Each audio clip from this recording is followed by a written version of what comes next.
जो आज हम लोगों का शंभू सिंह साहब है नेशनल दस्तक से, ये भारत के चुनिंदा जर्नलिस्ट में है जो संवैधानिक मूल्यों को कई वर्षों से इस पर काम कर रहे हैं और लगातार जो टर्मिनोलॉजी है, खास करके जो और जर्नलिस्ट में मैं कम देखता हूँ, SC ST OBC माइनॉरिटी का जो कॉन्स्टिट्यूशनल टर्म है, आपके द्वारा शुरुआती दौर से ये बोला गया है और नतीजा उसका हम लोग भारत में देख रहे हैं। ग्रास रूट लेवल पे आपकी अपनी पकड़ है।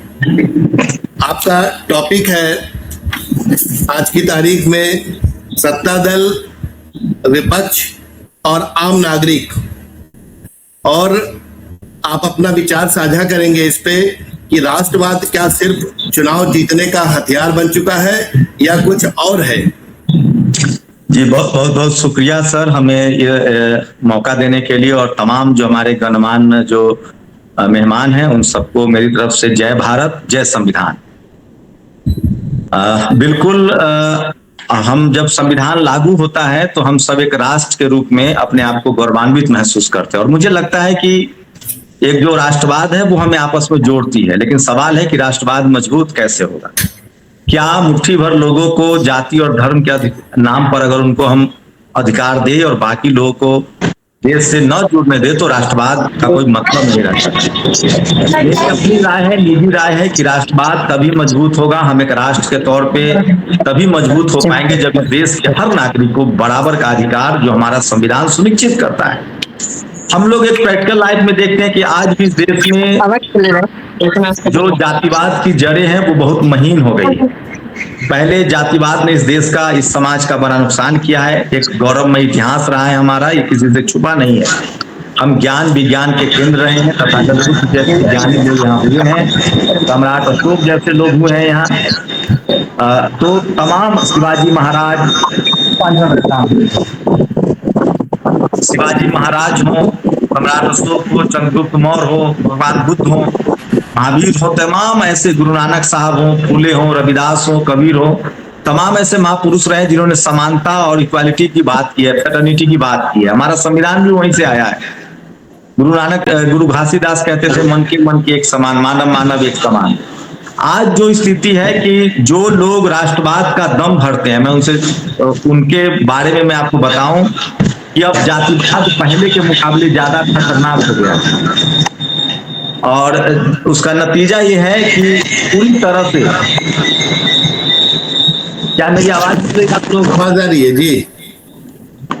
तो आज के समय में ये हालात है कि पूरी तरह से मैं इस बात से सहमत हूं कि जातिवाद की जड़ और गहरी हुई है।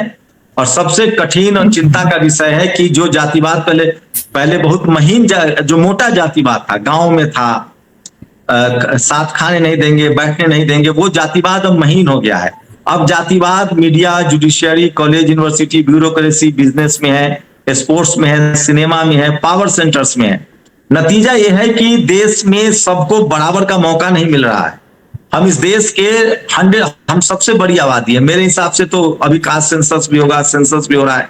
150 करोड़ की हम लगभग आबादी हो चुके हैं, दुनिया की सबसे बड़ी आबादी है, ये सबसे बड़ा रिसोर्सेज है। लेकिन इस 150 करोड़ में जो 85% लोग हैं, सोचिए 80 करोड़ इस देश में लोग हैं जो 5 किलो राशन के लिए लाइन में लग रहे हैं। 40 करोड़ लोग ऐसे हैं जिनको अभी तक घर नहीं मुहैया हुआ है, वो शहरों में या गांव में नालियों के किनारे, सड़कों पर गुजारा कर रहे हैं, वो स्कूल अस्पताल से दूर है। तो हम कैसे एक मजबूत मुल्क बनाएंगे, ये बड़ा सवाल है। तभी बन सकता है, हम तभी असली राष्ट्रवादी हो सकते हैं जब हम अपने ही नागरिकों को मूलभूत सुविधा दें, हम उनको स्कूल कॉलेज उनके लिए व्यवस्था करें, उनके लिए रोजगार का मौका करें। लेकिन अभी देखा जा रहा है कि जातिवाद की वजह से, और अब उसमें सांप्रदायिकता भी जोड़ दीजिए, पिछले 10-12 सालों में जातिवाद तो 1000 सालों से हो रहा है, अब उसमें सांप्रदायिकता भी शामिल हो गया है। लगातार लोगों को गलत तरीके से नौकरी से वंचित किया जा रहा है, मौका से वंचित किया जा रहा है, उनको अपने जो कॉन्स्टिट्यूशनल राइट्स है उनसे वंचित किया जा रहा है। और इस वजह से एक बड़ी हम मुश्किल की तरफ बढ़ रहे हैं, और इसी तरह के हालात रहे तो हम एक मजबूत मुल्क नहीं बन पाएंगे। क्या आपको लगता है कि राष्ट्रवाद की राजनीति में बेरोजगारी, शिक्षा और सामाजिक न्याय या नागरिकों के जो मुद्दे हैं वो काफी पीछे होते जा रहे हैं? नहीं सर, राष्ट्रवाद की राजनीति से हमें कोई गुरेज नहीं है। लेकिन राष्ट्रवाद तभी मजबूत होगा, फलीभूत होगा, जब इस देश के हर नागरिक को लगेगा कि ये हमारा राष्ट्र है और हमें मौका मिल रहा है, बराबर का मौका मिल रहा है। आप राष्ट्रवाद की राजनीति कीजिए, लेकिन राष्ट्रवाद की राजनीति को जाति की राजनीति और सांप्रदायिकता की राजनीति खत्म कर देगा राष्ट्रवाद को। बाबा साहब ने कहा हम सिर्फ और सिर्फ भारतीय हैं। यहां जाति के आधार पर, धर्म के आधार पर जो भेदभाव हो रहा है राष्ट्रवाद के आड़ में, वो इस देश के राष्ट्रवाद को कमजोर कर रहा है, इस देश के राष्ट्रीय भाईचारा को कमजोर कर रहा है। और बेरोजगारी, इसलिए तो मैं कह रहा हूं, जब तक बेरोजगारी दूर नहीं होगी, जब तक सबको बराबर का मौका नहीं मिलेगा, तब तक राष्ट्रवाद नहीं मजबूत होगा। हर देश की आधारशिला राष्ट्रवाद होती है। राष्ट्रवाद से कोई समझौता नहीं होना चाहिए, लेकिन सवाल है कि क्या राष्ट्रवाद का मतलब ये तो नहीं है कि 10% लोगों को आप media, judiciary, bureaucracy, college, university, देश के सारे संसाधन दे दीजिए। आज जो लोग राष्ट्रवाद के नाम पर सत्ता में हैं, आज आरबीआई ने कहा है कि 10 पर जो बड़े कॉर्पोरेट घराने, उनको 10 लाख करोड़ का जो रिबेट दे दिया गया। इनकम टैक्स कमिश्नर साहब भी हमारे साथ जुड़े हैं, वो बताएंगे आपको। उससे देश की अर्थव्यवस्था गड़बड़ हो रही है। राष्ट्रवाद तभी मुकम्मल हो पाएगा जब इस देश के हर नागरिक को जाति और धर्म से ऊपर उठकर सोचना पड़ेगा और सबको बराबर का मौका मुहैया कराना पड़ेगा और किसी के साथ जातिगत भेदभाव ना हो, खासकर पावर सेंटर्स में, मीडिया में, जुडिशियरी में, कॉलेज, यूनिवर्सिटी में, नौकरी में, कॉर्पोरेट सेक्टर में। आप 10% लोगों का विकास करके एक राष्ट्रवादी देश तो नहीं बना पाएंगे। क्या आपको नहीं लगता कि जो आम आदमी के पास जो बुनियादी सुविधाएं होनी चाहिए, उनको सिर्फ नारों में ही राष्ट्रवाद दे दिया गया है और उनको जो मेन स्ट्रीम के लिए जो रिसोर्सेज होते हैं और जैसे आपने बताया अवसर की समानता, उनके खिलाफ जाके काम हो रहे हैं और तमाम तरीके से वेलफेयर स्टेट को कॉर्पोरेट स्टेट में तब्दील किया जा रहा है। मैं बिल्कुल कह रहा हूं सर, जब हम लोग बात कर रहे हैं तो इसी देश में लोग सड़क पर नहीं आएंगे तो सड़कों पर आ जाएंगे। बिजली के लिए हाहाकार मचा हुआ है। राजधानी दिल्ली में बिजली जा रही है, हमने नए ग्रिड्स नहीं बनाए हैं। जब हम बात कर रहे हैं तो आज पेट्रोल और डीजल के प्राइस हाइक हो रहे हैं। गरीब और गरीब होता जा रहा है। जो 5 किलो राशन था उसमें से कोशिश है कि कम से कम 25 करोड़ लोगों के नाम काट दिए जाएं। तो हमारी आर्थिक जो देश की जो आर्थिक हालत है वो चरमरा रही है। हमारा ट्रेड डेफिसिट घट रहा है। हम दुनिया भर से सिर्फ सामान के खरीदार बन गए। हम दुनिया में कोई भी सामान आज बेचने की स्थिति में नहीं है।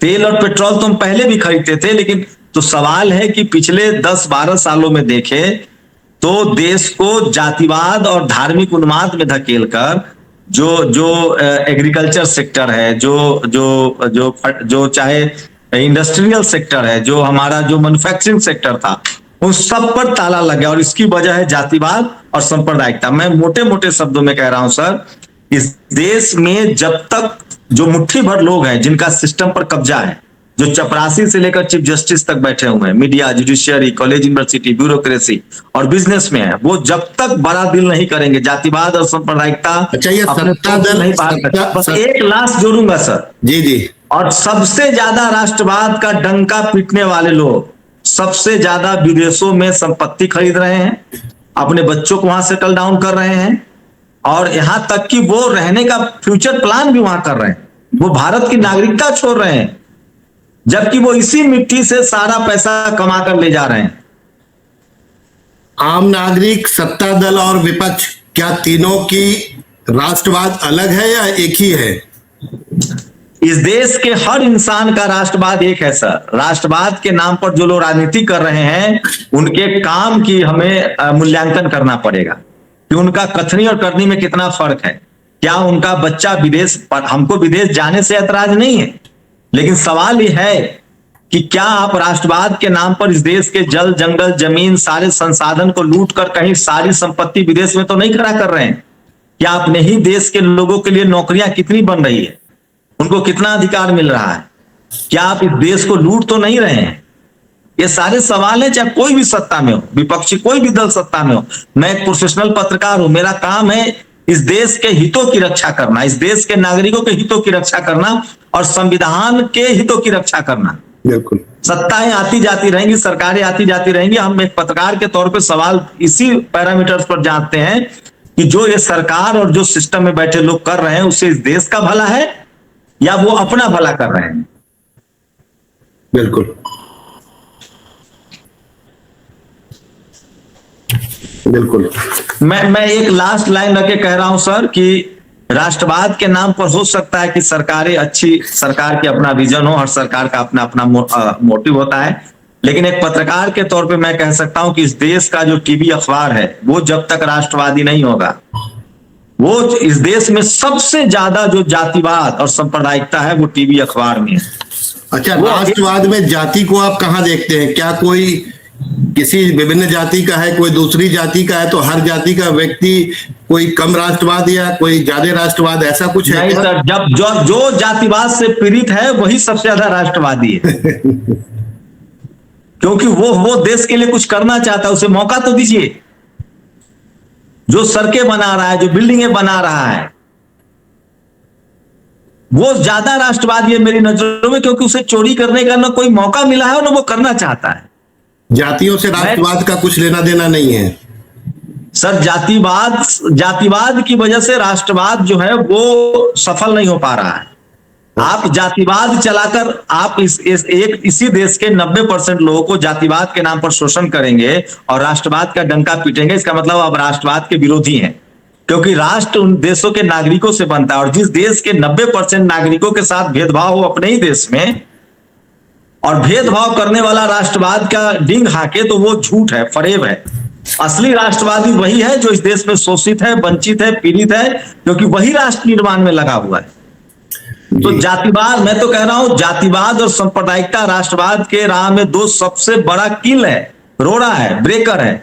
जब तक जातिवाद और सांप्रदायिकता खत्म नहीं होगा, हम एक मुकम्मल राष्ट्र के तौर पे और बंधुत्व के तौर पे नहीं जुड़ पाएंगे। बिल्कुल, राष्ट्र केवल एक जमीन का टुकड़ा नहीं होता, वहां के रहने वाले लोगों के बीच में भाईचारा, सम्मान, अधिकार, अवसर सभी लोगों का समावेश होता है। बहुत बहुत शुक्रिया शंभू साहब, आपको यात्रा मंगलमय हो आपकी।